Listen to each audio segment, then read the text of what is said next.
पहली बात तो यह है कि आज पूरी तरह से सरकार नाकाम हुई।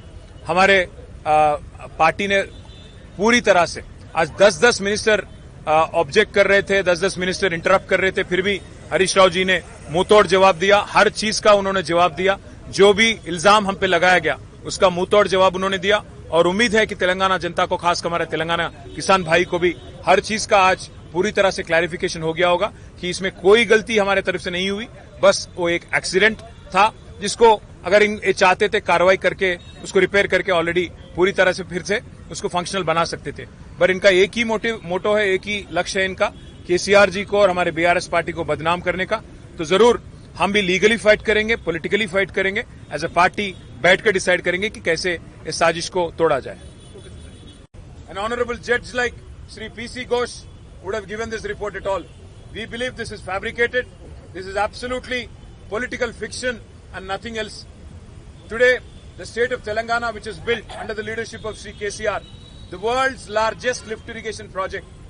आज कांग्रेस को बस एक ही शौक है, किसी भी हाल में केसीआर साहब को बदनाम करना है, केसीआर जी को बदनाम करना है और बीआरएस पार्टी को बदनाम करना है। इसलिए एक साजिश जो रचा है इन्होंने कमीशन के नाम पे, कमीशन के रिपोर्ट के नाम पे, ऑलरेडी हमारा लीगल बैटल चल रहा है।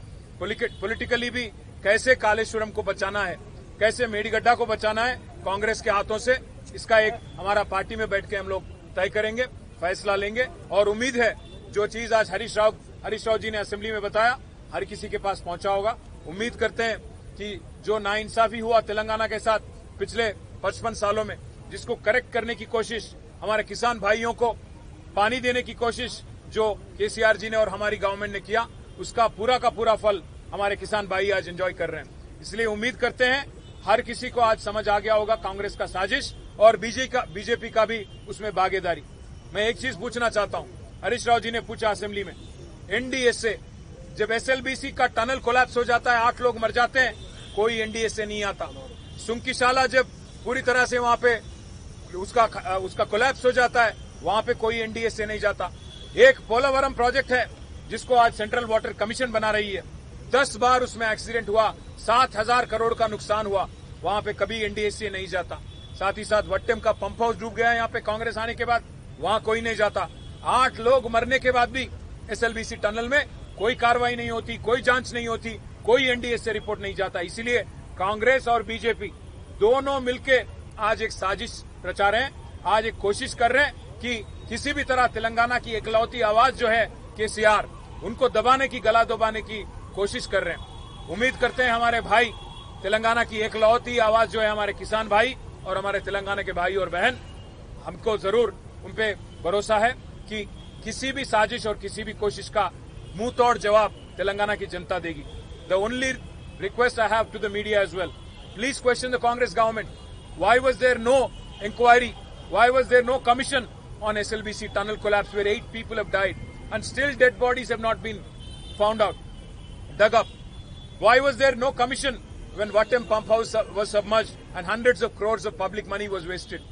Why was there no commission when the retaining wall in Sunkishala had collapsed? Why was there no commission when Pedavagu project had been washed away twice in Congress government? This shows that both BJP and Congress are complicit. They're working hand in hand, and therefore no NDSA, National Dam Safety Authority, will question the Congress government. The SLBC tunnel collapse will not be questioned. Polavaram, where 7,000 crores have been wasted, which is being built by CWC, no NDSA will go and question it. The target is only BRS. Congress and BJP both are targeting the BRS party, and especially our leaders Harish Rao Garu and KCR Garu. And they are trying every trick in the book, and they are playing dirty politics. But the people of Telangana are smarter than both Congress and BJP, and they will teach them a befitting lesson whenever the occasion arises. We believe in fighting democratically. We will continue to fight legally. We will also continue to fight politically to save the world's largest lift irrigation project called Kaleshwaram, which is a crown jewel for Indian irrigation ecosystem, which is an engineering marvel. Where we are literally lifting a river called Godavari and ensuring that this water reaches the parched lands of Telangana, which have been waiting for the last 50-60 years. I hope we have been able to answer all questions today on the floor of the House.